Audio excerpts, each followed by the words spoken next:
ধর্মীয় গুরুদের নাম লিখে ধরিয়ে দেন, কে মানা করেছে? আমার বাড়ির সামনে আমি আই লাভ মোহাম্মদ সাল্লাল্লাহু আলাইহি ওয়াসাল্লাম লিখলে আপনার জ্বলন তৈরি হয়ে গেল কেন? ভিডিও দেখলাম ইউপিতে প্রশাসন পাঠিয়ে বাড়ির সামনে থেকে খোলা হচ্ছে। কেন রে ভাই? আমি তো আপনার বাড়িতে লাগাতে যাই না, আমি আমার বাড়িতে লাগিয়েছি। ঠিক না ভুল বলছি? কি ভাবলে বাড়ির সামনে থেকে খুলে দিলে ভালোবাসা কমে গেল? আমাদের শরীরের রক্তের প্রত্যেকটা ফোঁটা হুজুরের মোহাব্বতে কুরবানির জন্য তৈরি হয়ে যাচ্ছে। জোরে বলা গেল না?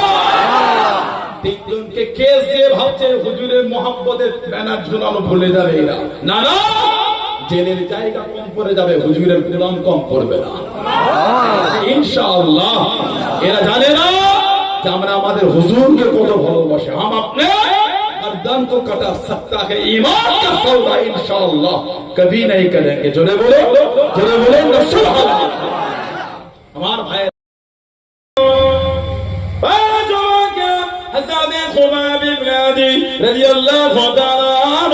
হুজুরের সামনে চলে গেল, হুজুরের কাছে দাঁড়িয়ে দাঁড়িয়ে হুজুরকে গিয়ে জানিয়ে দিল, ও খুবাইব ইবনে আদি, কতই না ভালো হতো তুমি যদি নিজের বাড়িতে থাকতে তোমাদের নবী হযরত মুহাম্মদ সাল্লাল্লাহু আলাইহি ওয়াসাল্লাম উনি যদি আমাদের কাছে বন্দী করেন, উনি যদি আমাদের কাছে বন্দী করেন, কতই না ভালো হয়ে যেত। হযরত খুবাইব ইবনে আদি রাদিয়াল্লাহু তাআলা আনহু হুজুর আমার জানিয়ে দেন, হুজুর আমার শুনিয়ে দেন, এ মক্কা বেদী বেঈমানে গোলাম, আমি খুবাইব, আমি একবার কেন আল্লাহ আমার যদি আমাকে অসংখ্য জীবন দিয়ে দেয়, আমি খুবাইব যদি অসংখ্যবার শহীদ হয়ে যায়, আমি খুবাইবের কোনো দুঃখ নাই, আমি খুবাইবের কোনো কষ্ট নাই, আমি খুবাইব একা কেন আমার গোটা খানদান যদি শহীদ হয়ে যায়, আমি খুবাইবের কোনো দুঃখ নাই, আমি খুবাইবের কোনো কষ্ট নাই। আল্লাহ নবী হুজরা শরীফে থাকবেন, আল্লাহ নবী নূরের কদম শরীফে একটা কাঁটা লেগে যাবে, আমি খুবাইব ওই শব্দ খারাপ নিজে কানে শোনাটা পছন্দ করি না। জোরে বলুন সুবহান, আর একটু জোরে বলুন সুবহান। তুমি আমাকে বলো হুজুরের বন্দির কথা। আল্লাহ নবী হুজরা শরীফে থাকবেন, আল্লাহ নবী সাল্লাল্লাহু আলাইহি ওয়াসাল্লাম হুজরা শরীফে থাকবে, ওনার কদম শরীফে একটা কাঁটা লাগবে, ওই শব্দ শোনাটা পছন্দ করছে না। আমার যদি গোটা খানদান শহীদ হয় তাতেও আমার কোনো দুঃখ নাই, কিন্তু হুজুরের কদম শরীফে কাঁটা, ওই শব্দ শোনা তো আমি রাজি নয়। জোরে বলুন না সুবহানাল্লাহ। আল্লাহ নবী সাল্লাল্লাহু আলাইহি ওয়াসাল্লাম হুজুরের সাহাবী খুবাইব ইবনে আদি, পৃথিবীর ইতিহাসে উনি একা যিনি শহীদ হওয়ার আগে 2 রাকাত সুন্নাত নামাজ পড়েছিলেন। পৃথিবীর ইতিহাসে উনি একা শহীদ হবে। ওনাকে জিজ্ঞাসা করে তোমার আশা কি কিছু আছে? হুজুর জানালেন, আশা আমার এটা, সুযোগ যদি পেতাম 2 রাকাত নামাজ পড়তাম। বলুন না সুবহানাল্লাহ। আমরা সুযোগ পেয়েও নামাজ পড়ি না, এটা হবে না। উনি বলে সুযোগ যদি দাও 2 রাকাত নামাজ পড়বো, আমার সুযোগ পেয়েও নামাজ পড়ি না। এই আমাদের পাশে মসজিদ, অনেকে আছে মাথায় বসে আড্ডা দেয়, ইমাম নামাজ পড়ালো, মন চাই নাকি পিছনে গিয়ে দাঁড়াই করে। ওনারা ইমামের ইমাম হয়ে বসে আছে, ওনারা ইমামের ইমাম, লা হাওলা ওয়ালা কুওয়াতা ইল্লা বিল্লাহ, নামাজি হয়ে যায়। আল্লাহ রাসূল বলেছেন as-salatu imaduddin, নামাজ হলো দ্বীনের খুঁটি। বলুন না সুবহানাল্লাহ। এত সুন্দর করে আজকে প্যান্ডেল করেছেন, দেখেন সব খুঁটি দিয়েছেন, এই খুঁটিতে ভর করে ছাউনি আছে। হুজুর বলে as-salatu imaduddin, নামাজ হলো দ্বীনের খুঁটি। যার দ্বীনের খুঁটি না সে আবার দ্বীনের উপর মজবুত হয় কি করে? দাবি করলে তো হয় না আমি ইসলামের উপর মজবুত, দাবি করার আগে ইসলামের মজবুত হওয়ার নমুনা তো আপনাকে দিতে হবে। নামাজি পড়েন না বলে দ্বীনে মজবুত, ওটা তো হতে পারে না। কেন? হুজুর যখন বলেছেন নামাজ হলো দ্বীনের খুঁটি, তাহলে যার নামাজ নাই তার দ্বীনের খুঁটি নাই, আর যার দ্বীনের খুঁটি নাই সে দ্বীনে মজবুত নাই। আল্লাহ পাক কোরআন শরীফে বলেছেন ইন্নাস সালাতা কানাত আলাল মুমিনিনা কিতাবাম মাওকুতা, নিশ্চয়ই নামাজ মুমিনদের জন্য আল্লাহ নির্দিষ্ট সময় আল্লাহ পাক ফরজ করেছেন। জোরে বলুন সুবহানাল্লাহ। নামাজই হইতে আল্লাহ আমাদের প্রত্যেকের দ্বারা, আল্লাহ আমাদের মা বোনদের দ্বারা পাঁচ ওয়াক্ত নামাজটা আল্লাহ কায়েম করিয়ে না। বলুন আল্লাহুম্মা আমিন। জোরে বলেন আল্লাহুম্মা। খুবাইব ইবনে আদি রাদিয়াল্লাহু তাআলা দুই রাকাত নামাজটা পড়লেন একটু তাড়াহুড়ো করে, আমাদের তারাবির নামাজের মতো না, ঠিক আস্তে আস্তে। ইমাম সাহেব তারাবির নামাজ পড়ে বার করে পাঁচজন ছেলে ঘিরে চলে, কি বাবা যত শেষের দিকে যায় টাইম বেড়ে যায় কেন? ওদের মসজিদে 15 দিনে খতম, 1.5 ঘন্টায় কাজ মিটে গেল, আমাদের 27 খতম 2.25 ঘন্টা, এতক্ষণ দাঁড়ানো যায় না। এটা হ্যাঁ দেখ 2.5 ঘন্টা দাঁড়ানো যায় না, পায়ে যন্ত্রণা হয়। 3 ঘন্টা দাঁড়িয়ে খেলা দেখতে পেরেছেন, ফুটবল খেলা, তখন পায়ে যন্ত্রণা নাই। 2 ঘন্টা নামাজ, তখন যন্ত্রণা হচ্ছে কেন? তাহলে জানতে হবে ওটা পায়ের যন্ত্রণা নয়, ওটা আপনার ইমানের যন্ত্রণা হয়েছে। ইবাদতে পায়ে যন্ত্রণা হয়, খেলায় যন্ত্রণা হয় না। তো ফুটবল খেলা হচ্ছে, দাঁড়িয়ে দাঁড়িয়ে দেখেই কাটিয়ে দিলেন। বিশ্বকাপ খেলা, পাড়ার মোড় মাথায় বড় পাড়া একটা পর্দা লাগিয়েছে, কঠিন অবস্থা, কেউ ঘরে নাই, ছেলে মেয়ে কাতারে কাতারে ছুটছে খেলার বিশ্বকাপ, বিরাট বড় পর্দা। কজন ছেলে বসার জায়গা পাল না, দাঁড়িয়েই দেখিয়ে দিল 1.5 ঘন্টা 2.5 ঘন্টা 3 ঘন্টা ব্যাপার, কোনো গল্প নাই, বিরক্তর কোনো ব্যাপারই না। আর যে ইমাম সাহেব একটু লেট হয়ে গেল, শুরু হয়ে গেছে, এতক্ষণ লম্বা করলে আর নামাজ পড়ে আসা যাবে না, ওই মসজিদে হবে যাবো, কোরআন পড়ে নামাজ হবে না। ইমামকে বলে জোরে পড়ে, কত জোর পড়বে? কিছু কিছু মসজিদে ইমাম নামাজ পড়ে, নামাজ হবে না, খালি তাহারিমাটা বেঁধেছে, আল্লাহু আকবার বুঝা গেছে,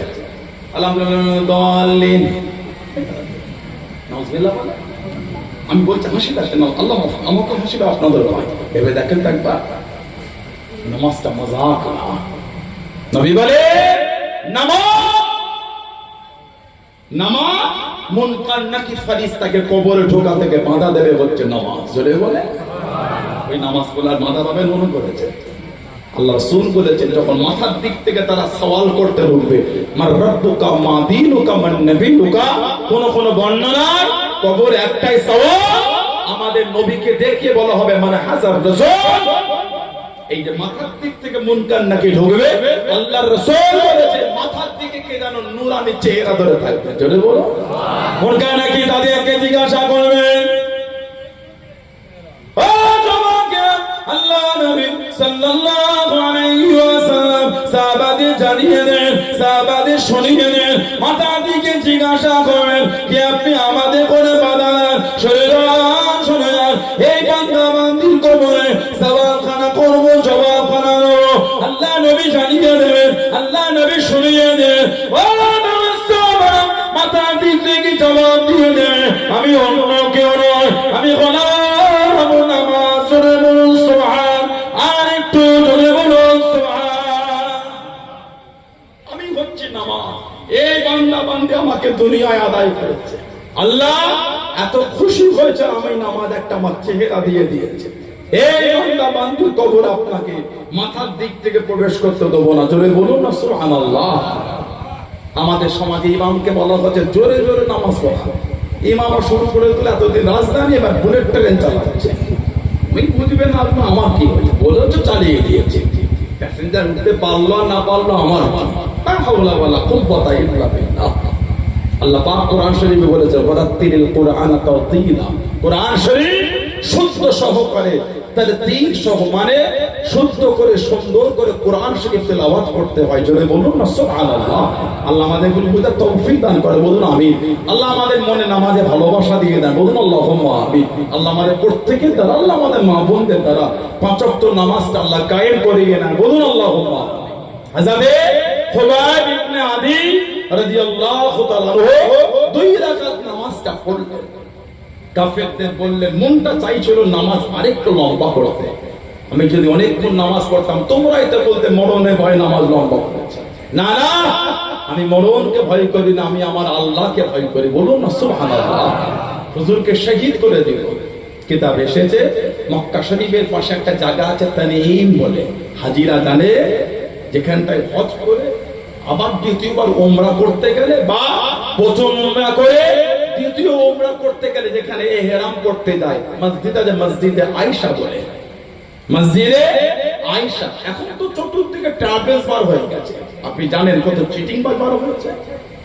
সেদিন খবর পেলাম কোন মাদ্রাসার একটা টিচার কোন জায়গায়, এই দক্ষিণ 24 দক্ষিণ কোন জায়গায় 2 কোটি না 2.5 কোটি টাকা নাকি টিকিটের লোকে ছেড়ে দিয়েছে। আল্লাহ লানা করে উমরায় যাবে, আল্লাহর কাবার মেহমান, হুজুরের দরবারের মেহমান, সেখানেও চিটিংবাজি চলছে। এদের উপর আল্লাহ লানা এদের উপরে, নাউজুবিল্লাহ বলে। ট্রাভেলসরা টিকিট কাটতে দিয়েছে, টাকা দিয়ে দিয়েছে।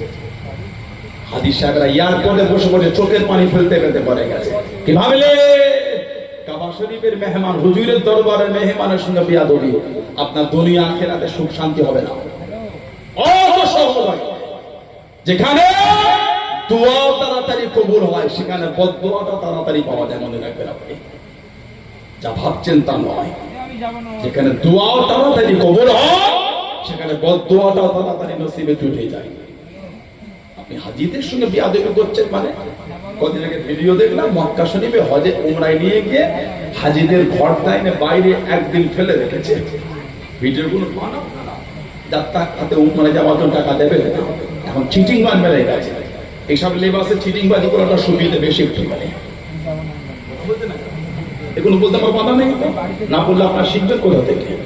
এইসব লেবাসে চিটিংবাজি বেশি হয়। দেখছেন না, আমাদের নাম করে ফোন করছে পুরপুরা থেকে, হুজাইফা সিদ্দিকী বলছি, বাবা আপনাদের গ্রামে মাদ্রাসা মসজিদ আছে, বাবা টাকা দেবো। শুনেছেন আপনারা? নাউজুবিল্লাহ বলে। এই আমাকে সানাউল্লাহ সিদ্দিকী আমার ছোট ভাই নাম্বার দিল, আমি এখন অমুক সিদ্দিকী অমুক সিদ্দিকী অমুক সিদ্দিকীর সঙ্গে মিটিং আছি, এই জলসায় আছি।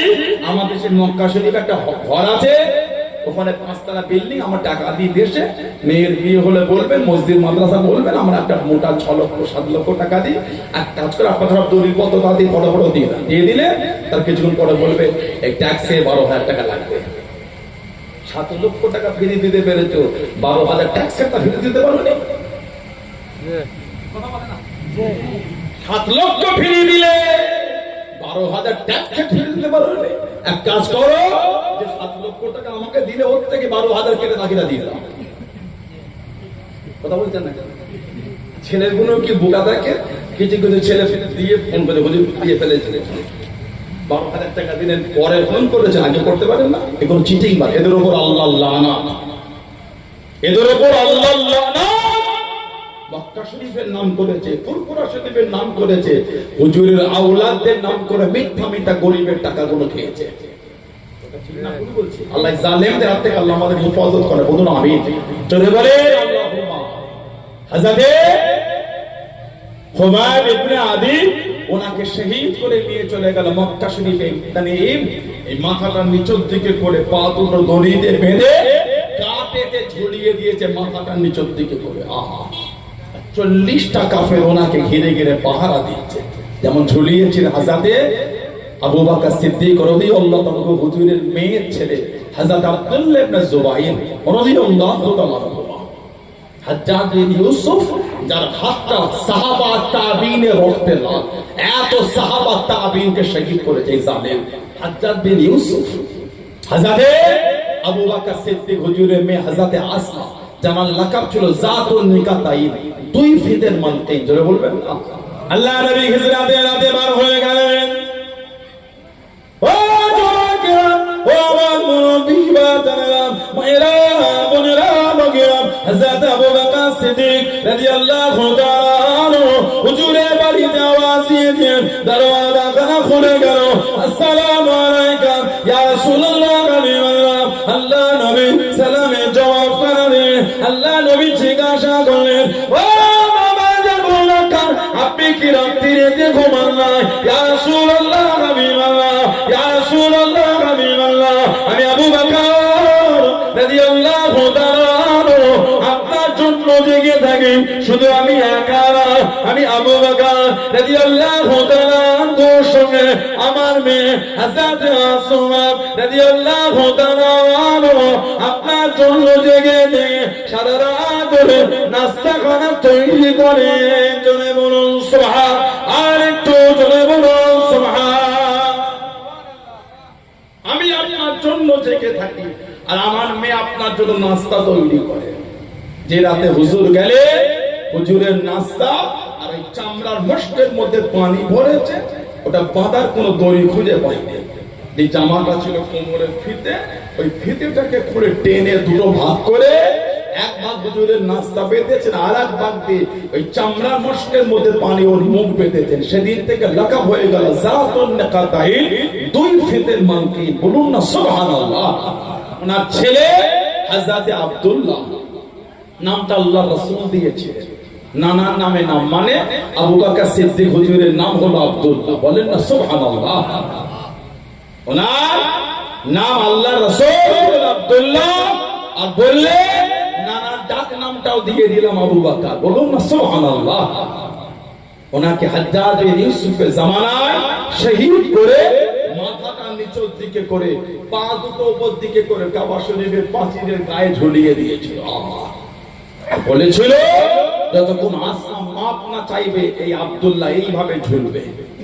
তোমার আম্মা বলেছেন আবু বকর সিদ্দিক হুজুরের মেয়ে, আমি শহীদ হয়ে যাব, এই জালেমের কাছে আমি মাপ চাইব না। কয়েকদিন কেটে গেল, হযরত আসমা কাঁদতে কাঁদতে বার হয়ে গিয়ে ছেলের লাশের কাছে গিয়ে হাত বুলোচ্ছেন আর বলছেন এখনো কি সময় হলো না? আল্লাহর দ্বীনের সৈন্যদের ঘোড়ার পিঠ থেকে নামার কি এখনো সময় হলো না? তাড়াতাড়ি ভয়ে হাজ্জাজ বিন ইউসুফ ওনার লাশটা নিচে নামিয়েছিলেন। আর একটা বর্ণনা, এই মাথাটাকে পুরো শরীর থেকে আলাদা করে দিয়েছিল, করে একটা খাঞ্চাই করে দিয়ে হযরত আসমাকে দেখতে পাঠিয়েছে, এই তোমার আব্দুল্লাহর মাথা কেমন লাগছে দেখো। বলুন না নাউযুবিল্লাহ। কষ্ট সাহাবাদের দিয়েছে। হযরত খুবাইব ইবনে আদি, ওনার মাথার নিচের দিকে পা দুটো উপর দিকে ঝুলছে। আল্লাহ নবী নববী শরীফে ওয়াজ করেন,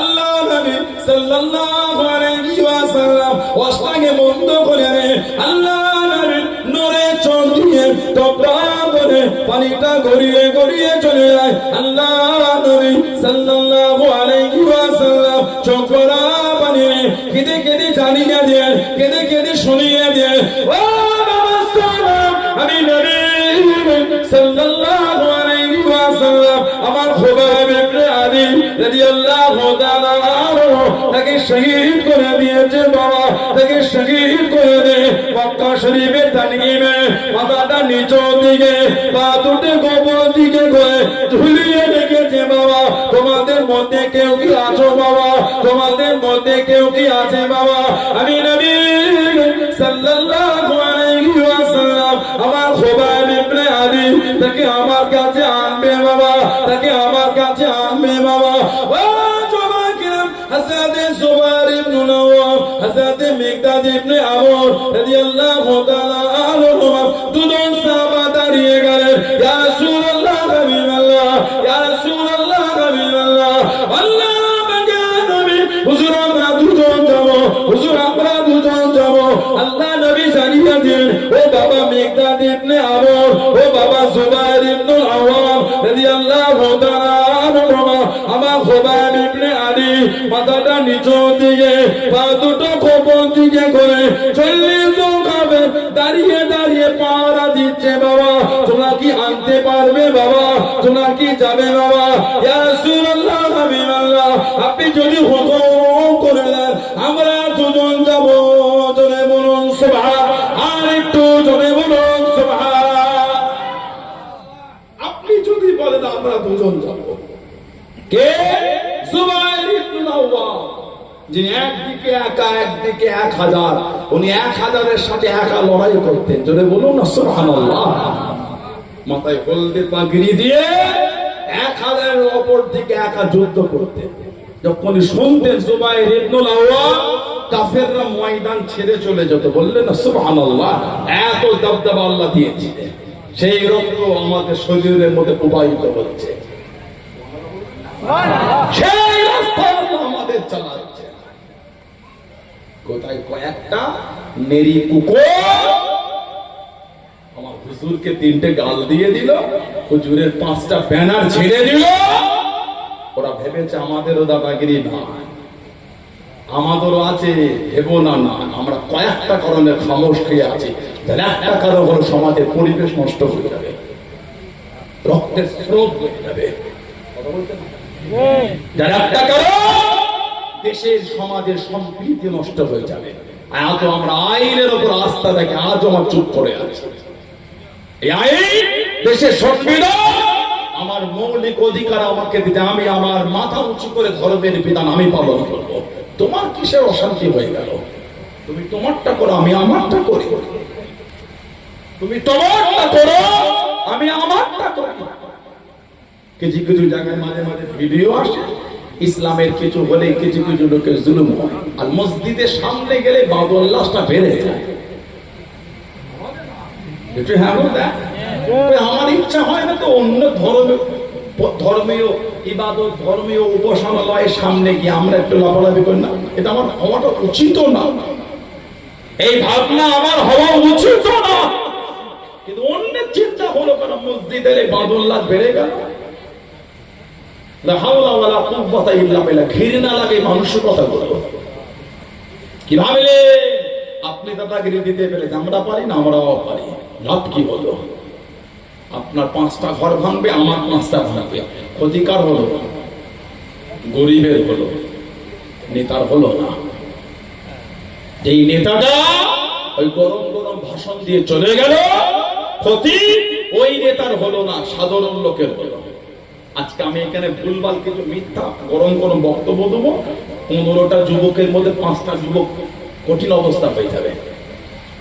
কথা ঠিক না ভুল বলছি? এই 5টা যুবক কি কোথায় কিছু করে ফেললে পাল্টা দিলে এই 5টা যুবকের ঘরে হবে, আমার ঘরে হবে না। আমি তো সেফটি, কথা বলে না, ক্ষতি তো জনগণের হয়ে গেল। তাহলে আমার উচিত না সেরকম কিছু বার্তা দেওয়া যার দ্বারা সমাজে ফেতনা হয়। আপনি আপনার ধর্মের পালন করেন না, কে মানা করেছেন? আপনি আপনার গোটা বাড়িটায় আপনার ধর্মীয় গুরুদের নাম লিখে ধরিয়ে দেন, কে মানা করেছে? আমার বাড়ির সামনে আমি আই লাভ মুহাম্মদ সাল্লাল্লাহু আলাইহি ওয়াসাল্লাম লিখলে আপনার জ্বলন তৈরি হয়ে গেল কেন? ভিডিও দেখলাম ইউপিতে প্রশাসন পাঠিয়ে বাড়ির সামনে থেকে খোলা হচ্ছে। কেন রে ভাই? আমি তো আপনার বাড়িতে লাগাতে যাই না, আমি আমার বাড়িতে লাগিয়েছি। ঠিক না ভুল বলছি? কি ভাবলে বাড়ির সামনে থেকে খুলে দিলে ভালোবাসা কমে গেল? আমাদের শরীরের রক্তের প্রত্যেকটা ফোঁটা হুজুরের মোহাব্বতে কুরবানির জন্য তৈরি হয়ে আছে। বলা গেল 3জনকে কেস দিয়ে ভাবছে হুজুরের মোহাব্বতের ব্যানার ঝুলানো ভুলে যাবে এরা। না না, জেলের জায়গা কম পড়ে যাবে, হুজুরের গোলাম কম পড়বে না ইনশাআল্লাহ। এরা জানে না যে আমরা আমাদের হুজুরকে কত ভালোবাসি। हम अपने गर्दन को कटा सकता है, ईमान का सौदा इंशाअल्लाह कभी नहीं करेंगे। जोरे बोले আমার ভাইরা বাপ জানেরা, হযরতে মিকদাদ ইবনে আবু আয-যুবাইর ইবনুল আওয়াম, যুবাইর ইবনুল আওয়াম উনি একা একদিকে অপর দিকে 1000 এর সঙ্গে লড়াই করতেন। তারপর আল্লাহ ওনাকেই জয়ী করে দিলেন। জোরে বলুন সুবহানাল্লাহ। কে? যুবাইর ইবনুল আওয়াম আল্লাহ নবী সাল্লাল্লাহু আলাইহি ওয়াসাল্লাম নিজের ফুফুতো ভাই। ওনার মা ছিলেন সাফিয়া বিনত আব্দুল মুত্তালিব রাদিয়াল্লাহু তাআলা, আমার হুজুরের নিজের ফুফু ছিলেন। হযরতে সাফিয়া আমার হুজুরের নিজের ফুফু। যুবাইর ইবনুল আওয়াম এত দবদবা আল্লাহ দিয়েছে। আল্লাহ নবী দিনের জন্য বার হয়ে গেলেন। আল্লাহ নবী ইসলামের প্রথম যুদ্ধে চলে গেলেন, বদরের ময়দানে চলে গেলেন। মাত্র 313 জন সাহাবা, মাত্র 2টি ঘোড়া, একটা ঘোড়া পেনে হযরতে যুবাইর ইবনুল আওয়াম রাদিয়াল্লাহু তাআলা আনহু হলদে পাগড়ি মাথায় দেন যুদ্ধখানা চালিয়ে যায়, যুদ্ধখানা করে যায়। আল্লাহ নবী জানিয়ে দেন, ও বাবা যুবাইর, হলদে পাগড়ি পরেছ বাবা, আল্লাহ পাকের দরবারে এতটা পছন্দ হয়ে গেছে, এতটা কবুল হয়ে গেল। আল্লাহ রাব্বুল আলামিন বদরের জমিনে যতজন ফেরেশতা পাঠিয়ে দেন, সবার মাথায় হলদে পাগড়ি পরে নাজিল হয়ে গিয়েছে। জোরে বলুন সুবহান, আর একটু জোরে বলুন সুবহান। পাগড়ি দিয়েছো, বদরে কম বেশি 5000 ফেরেশতা, সবার মাথাতেই হলদে পাগড়ি। জোরে বলবেন না? উনি দাঁড়িয়ে বলে হুজুর আমি যাব। আর একজন মিকদাদ ইবনে আমর রাদিয়াল্লাহু তাআলা, কে হাজারে মিকদাদ আল্লাহ নবী সাল্লাল্লাহু আলাইহি ওয়াসাল্লাম একটা যুদ্ধ করেছিলেন, সেটার নাম ছিল খন্দকের যুদ্ধ। হযরত সালমান ফারসি রাদিয়াল্লাহু তাআলা উনি হুজুরকে বলে হুজুর বিয়াদবি মাপ চাই, যদি মদিনা শরীফের সীমানায় গর্ত করে দিই কাফেররা ঢুকতে পারবে না। ওনার এই চুক্তিটাকে, ওনার এই উপদেশ আল্লাহ রাসূল সাল্লাল্লাহু আলাইহি ওয়াসাল্লাম সাহাবাদের বলে বাবা গর্ত খোঁড়া শুরু করে। খন্দক হাজিরা গিয়েছেন তার সাবা মসজিদ, 7টা মসজিদের খন্দকে। এই খন্দক আল্লাহ নবী সাল্লাল্লাহু আলাইহি ওয়াসাল্লাম নিজে সাহাবাদের সাথে হুজুর মাথায় করে হুজুর নিজে মাটি বয়েছেন। আহা বলুন না সুবহানাল্লাহ। হযরত মিকদাদ ইবনে আমর আমার হুজুরের কাছে গিয়ে কাঁদছেন, ইয়া রাসূলুল্লাহ আপনি আমাদের সাথে মাটি বয়েছেন, হুজুর আপনার এত কষ্ট আর সহ্য হয় না, ইয়া রাসূলুল্লাহ আপনি ক্ষুধার্ত হয়ে গেছেন। উনি কাঁদতে কাঁদতে ঘরে চলে গেলেন।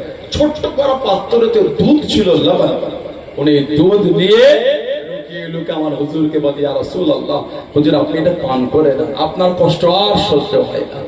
আল্লাহ নবী সাল্লাল্লাহু আলাইহি ওয়াসাল্লাম ওই দুধের পাত্রটা নিয়ে একটা মুঠি দেখায় হুজুর দাঁড়িয়ে গেলেন। রহমতের নবী, দয়ার নবী আমার ওই পাত্র নিয়ে হাত দিয়ে দিল, ও আমার সাহাবারা এই তোমাদের ভাই মিকদাদ ইবনে আমর এই দুধ এনেছে, আসো সবাই মিলে আমরা পান করি। বলুন না সুবহানাল্লাহ। উনি ছোট্ট পারা পাত্রতে দিয়েছে আমার হুজুরকে, আল্লাহর নবী সবাইকে নিয়েই পান করেছেন। বলুন না সুবহানাল্লাহ। আমার নবীর একটা সাহাবী ছিলেন, আল্লাহ নবী সাল্লাল্লাহু আলাইহি ওয়াসাল্লামের কাছে গেলেন, গিয়ে দেখে হুজুরের মুখটা শুকিয়ে আছে। সাহাবারা আমার হুজুরের কষ্ট সহ্য করতে পারতেন না, এত ভালোবাসতেন হুজুরকে, হুজুরের মুখটা শুকিয়ে আছে। সাহাবী খবর পেলেন আমার হুজুর কদিন কিছু খায় না, সাহাবী আর সহ্য করতে পারলেন না। হুজুর আমার মদিনা শরীফের জমিনে বাদ হয়ে গেলেন। হুজুর আমার কাজ খোঁজা শুরু করে দেন, কোথায় কিছু কাজ করলে আমি কিছু টাকা পাবো, সেই টাকাটা গেলে আল্লাহ নবীর জন্য কিছু খাবার কিনে নিয়ে যাবো। কোনো কাজ খুঁজে পেলেন না, কোনো কর্ম না খুঁজে পেয়ে ইহুদির বাগানে চলে গেলেন। আল্লাহ নবী সাল্লাল্লাহু আলাইহি ওয়াসাল্লামের সাহাবীকে জিজ্ঞাসা করে বলেন আপনার বাগানে কি কিছু কাজ আনে? ইহুদি জানিয়ে দেবে এই গরম তাপে, এই গরম রৌদ্রে, এই গরমের সময় আমার বাগানের কুয়ার পানিটা অনেক নিচে নেমে গেছে, তুমি যদি ওই নিচু থেকে দড়ি টেনে রশি টেনে এক পান্তি পানি দেবো, একটা খেজুর তোমাকে দেবো। আল্লাহ রাসূল আল্লাহ নবী সাল্লাল্লাহু আলাইহি ওয়াসাল্লামের জন্য ওই গরম রৌদ্রে, ওই গরম তাপে কুয়ার কাছে গিয়ে দাঁড়িয়ে দড়ি টেনে এক বালতি পানি করলেন, একটা খেজুর দেওয়া হলো, আর এক বালতি পানি তোলেন, আর একখানা খেজুর পেয়ে গেলেন। এই করে এক বালতি করে পানি তোলেন, কিছু খেজুর হলো। সাহাবী চিন্তা করেন আল্লাহ নবী কয়েকদিন ধরে ঠিক মতো খায় নাই, এত অল্প খেজুরে হবে না, কিছুক্ষণ পানি তোলে ওই খেজুরের রুমালখানা বেঁধে নিয়ে টুকটুক করে আল্লাহ নবী কাছে দেখি দাঁড়িয়ে গেলেন। আল্লাহ নবী সামনে চলে গেলেন, আসসালামু আলাইকুম ইয়া রাসূলুল্লাহ। আল্লাহ নবী সাল্লাল্লাহু আলাইহি ওয়াসাল্লাম সালামের জবাব করে দিয়ে আল্লাহ নবী জিজ্ঞাসা করেন ও বাবা সাহাবী তোমার কি অবস্থা বাবা? হাতে দিয়ে ফোঁসা পড়ে গিয়েছে, এই গরম রোদে তুমি ঘেমে গিয়েছো বাবা।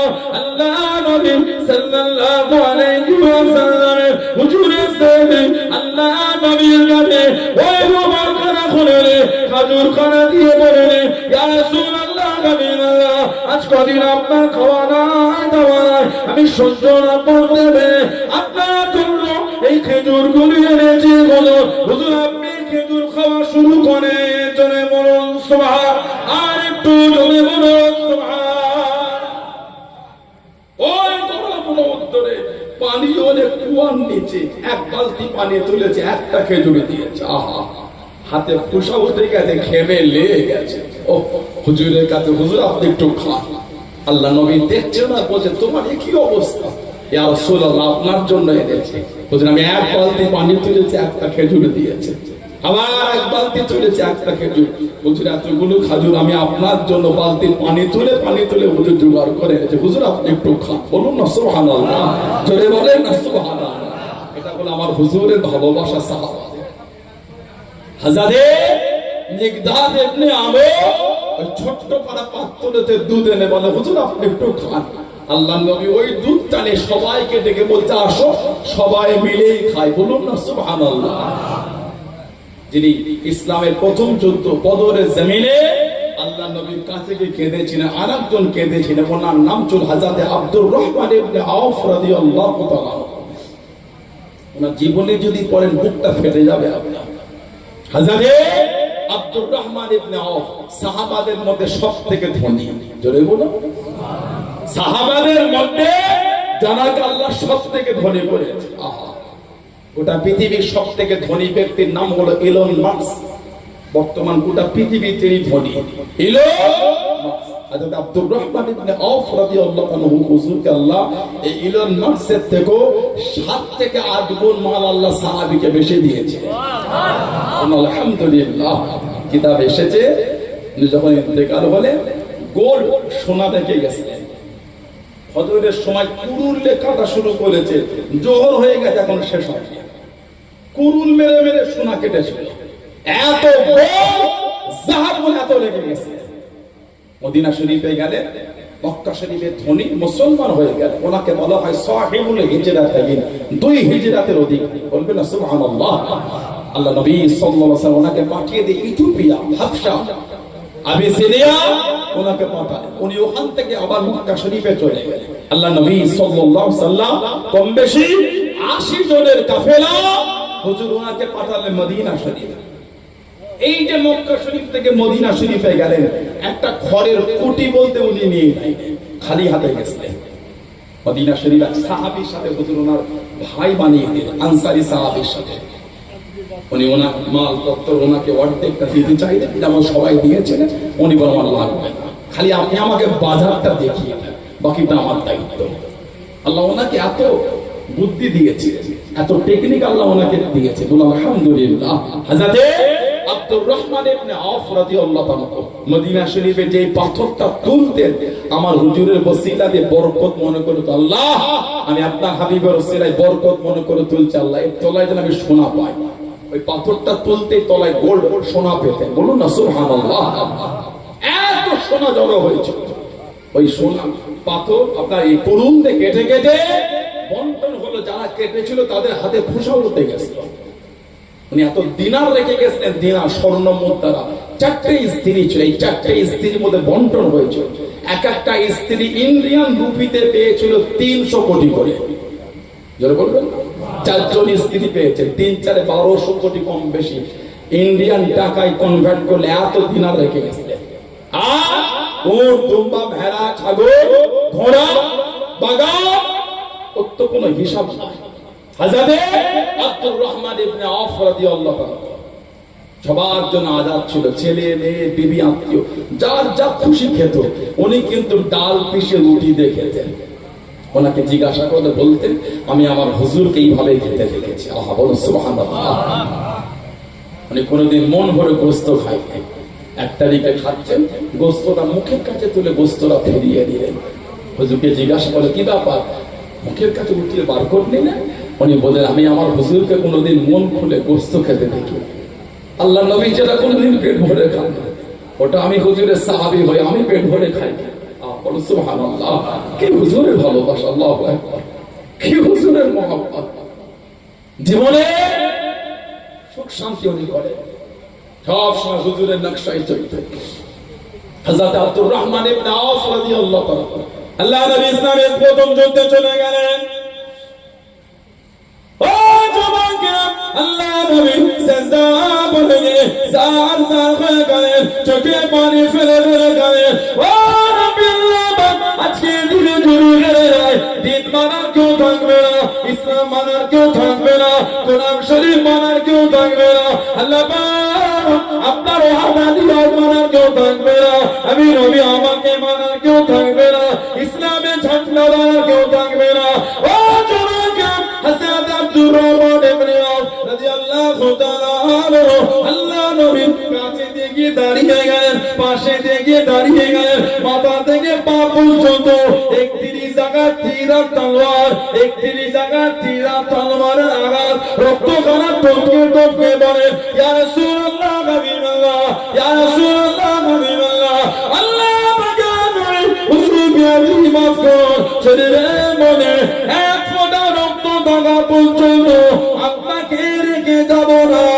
জনে বলুন সুবহান, আর একটু জনে বলুন সুবহান। হযরত মিকদাদ ইবনে আমর আল্লাহ নবীর কাছে দেখি দাঁড়িয়ে গেলেন, আল্লাহ নবীর পাশে দেখি দাঁড়িয়ে গেলেন, ইয়া রাসূলুল্লাহ হাবিবাল্লাহ, আল্লাহ পাকের নবী হুজুর আপনি সিজদা থেকে মাথা ধরে, হুজুর আপনি আর কাঁদবেন না, আপনার কান্না কারা আমরা সহ্য করতে পারি না, আমরা আর সইতে পারি না।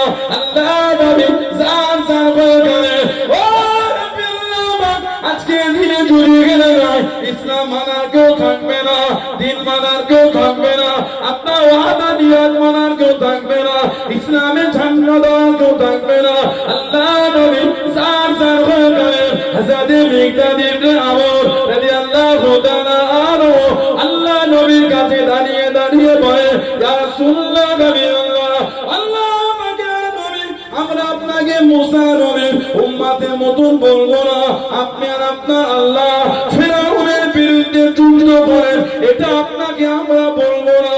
ইয়া রাসূলুল্লাহ হাবিবাল্লাহ, শরীরের মধ্যে এক ফোঁটা রক্ত লাগা পর্যন্ত আমরা আপনার সামনে পিছনে ডান দিকে বাম দিকে দাঁড়িয়ে দাঁড়িয়ে আল্লাহ দিনের জন্য যুদ্ধখানা করে যাব। জনে বলুন সুবহান, আর একটু জনে বলুন সুবহান। হুজুর আমার মুসা নবীর উম্মতের মতন আপনাকে বলবো যে আপনি আর আপনার আল্লাহ ফিরআউনের বিরুদ্ধে যুদ্ধ করেন, শরীরে যতক্ষণ এক ফোঁটা রক্ত থাকবে আপনার সাথে দাঁড়িয়ে হুজুর যুদ্ধ করবো। জোরে বলবেন না? সেই মিকদাদ ইবনে আমর রাদিয়াল্লাহু আনহু উনিও দাঁড়িয়ে বলে হুজুর আমি যাব। হযরত জুবায়ের ইবনুল আওয়াম আর হযরত মিকদাদ ইবনে আমর রাদিয়াল্লাহু আনহুমা এই দুজন সাহাবা হুজুর বার হয়ে গেলেন। আহা, রাত্রিরে সফর করতেন, দিনের বেলা লুকিয়ে থাকতেন, রাত্রিরে সফর করতে আর দিনে লুকিয়ে থাকে। এইভাবে চলে গেলেন মক্কা শরীফের তানঈমে চলে গেলেন। দূর থেকে দেখছেন খুবাইব ইবনে আদি রাদিয়াল্লাহু আনহু মাথার নিচের দিকে পা দুটো উপর দিকে দড়ি দিয়ে কাঁটে বাঁধা, 40 জন কাফের ওনাকে ঘিরে ঘিরে পাহারা দিচ্ছে। এই দুজন দেখছেন ওনার লাশটা পারবো কি করে। হযরত মিকদাদ ইবনে আমর আর জুবায়ের ইবনুল আওয়াম দেখেন আল্লাহর হুকুম একসাথে 40টা কাফের জমিনে বেহুশ হয়ে পড়ে গেল। বলুন না সুবহানাল্লাহ, আর কি জোরে বলা গেল না? হযরত মিকদাদ ইবনে আমর, হযরত জুবায়ের ইবনুল আওয়াম রাদিয়াল্লাহু তাআলা আনহু দুজনে চলে গেলেন। হযরত খুবাইব ইবনে আদি রাদিয়াল্লাহু তাআলা আনহু হুজুরের লাশটাকে খুলে নিয়ে করে তুলে নেন, মদিনা শরীফে পার হয়ে নেন, মদিনা শরীফের দিকে যেতে লাগেন। 40 জন কাফের হোশ খানা ফিরে গেল, হুজুরের লাশটাকে পেল না, হুজুরের লাশটাকে দেখতে পেল না। ঘোড়া পায়ে চোখ থেকে পিছনে বার হয়ে গেল, পিছনে রওনা হয়ে গেল। ও জওয়ান, আল্লাহ পাকের হুকুমে আল্লাহ নবী সাল্লাল্লাহু আলাইহি ওয়াসাল্লামের দূরে জামানের আওয়াজ কানে বেশে বেশে চলে যায়। ও বাবা মিকদাদ ইবনে আমর, ও বাবা জুবায়ের ইবনুল আওয়াম, তোমরা আমার খুবাইব ইবনে আদি ও লাশটাকে জমিনে নামিয়ে দাও। মা কাফেররা পিছনে এসে গিয়ে দে, মুনাফিকগুলো পিছনে এসে গিয়ে দে, আমার খুবাইব ইবনে আদি ও লাশটা যদি পেয়ে যায় আবার নিয়ে চলে গিয়ে ঝুলিয়ে দেবে। আমি নবী সাল্লাল্লাহু আলাইহি ওয়াসাল্লাম আমার কাছে কেঁদে কেঁদে দোয়া চেয়েছিল, ইয়া রাসূলুল্লাহ হাবিবাল্লাহ, আল্লাহ পাকের নবী হুজুর আপনি আমার জন্য দোয়া করেন, আমার মাথার খুলিতে যেন কাফেররা সালাম না পান করে না, আমার মাথা খুলিতে যেন কাফেররা সালাম না পান করে না। ও আল্লাহ জমিনে নামিয়ে দাও। হযরত মিকদাদ ইবনে আমর, হযরত জুবায়ের ইবনে আওয়াম রাদিয়াল্লাহু তাআলা আনহু ওনার লাশটা নামিয়ে দে। আল্লাহ পাকের হুকুমে জমিন খানা ফেটে গিয়ে হুজুরের লাশ খানা জমিনের নিচে চলে গেল।